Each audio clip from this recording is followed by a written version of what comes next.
They fought for ISIS and were captured. Now President Trump is threatening to free them and dump them in Europe. Take a listen to what the president said a short time ago at the White House as he was welcoming Australia's Prime Minister. When I came, the caliphate was all over the place. I defeated the caliphate, ISIS. And now we have thousands of prisoners of war, ISIS fighters that are prisoners of war.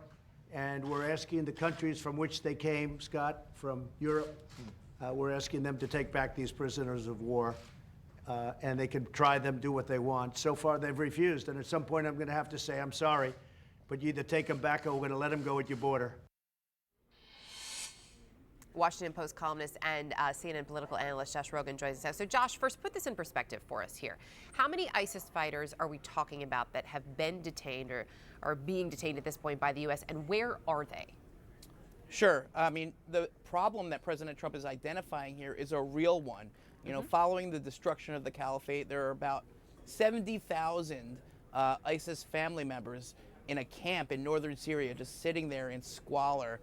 The camp is effectively run by ISIS, and those people are radicalized and could escape at any time. There's another 11,000 who come from all over the world, not Syria and Iraq, and another 2,500 in Kurdish prisons strewn about northeastern Syria. This is a massive problem, but President Trump's threat here is clearly a bluff and obviously ridiculous. There's no way that we could release these people at all.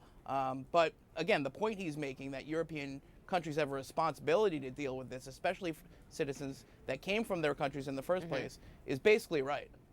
So to that point then, where do those negotiations stand on what to do with these people, and specifically those who did come from some of these European countries to fight with ISIS and are now being held and need to go somewhere?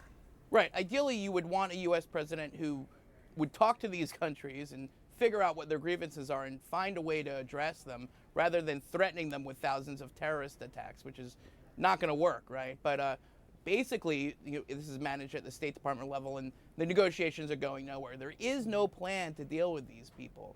Their conditions are getting worse. They're getting even more radicalized, and we always wonder why it is that we have to keep going in and fighting these terrorists every 5 or 10 years or so.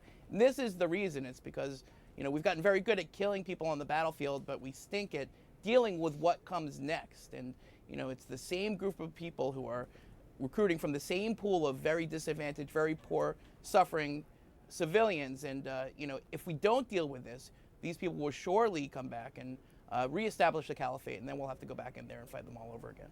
Just a reminder of all the work that still needs to be done. Josh Rogin, appreciate it. Thank you.